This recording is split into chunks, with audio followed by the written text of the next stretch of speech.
আমরা এখন ঝাড়গ্রামের কাংড়াঝোড় ভৈরব নদীর পাড়ে রয়েছি। ভৈরব নদীর পাড়ে একটি ছোট ড্যাম রয়েছে ভৈরব নদীর উপর, সেখানে অনবরত জল বয়েই চলছে। আমরা তার পাড়ে পিকনিক করছি এই বিকেল 3টের সময়।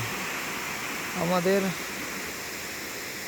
বহুবাবু এবং সন্তু ভাইপো আমরা সবাই মিলে আছি। কি অপরূপ সৌন্দর্য দেখুন! এই সৌন্দর্য দেখে আমি খুব মনোনীত, মুগ্ধ হয়ে গেছি। পরিবেশটি আমার খুব ভালো লাগছে। এইখানে আমরা একটি হোম কটেজে আছি, হয়তো আজকে রাত্রে বেরিয়ে যেতেও পারি। কাংড়াঝোড়ের জায়গাটি খুব সুন্দর। এই ভৈরব নদীর অপরূপ সৌন্দর্য দেখুন।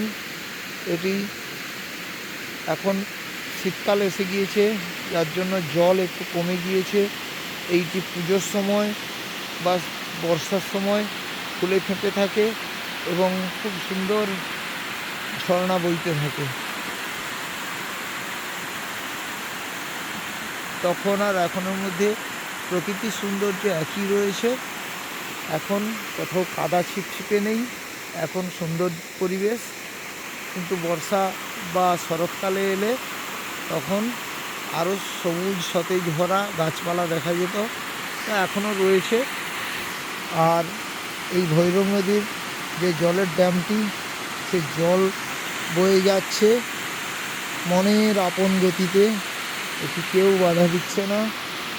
এই জলস্রোত বর্ষাকালে হলে ফুলে ফেঁপে ওঠে এবং দেখতে সৌন্দর্য লাগে, আরও সৌন্দর্য লাগে। এই ভৈরব নদীর অপরূপ দৃশ্য দেখে আমি মনোমুগ্ধ।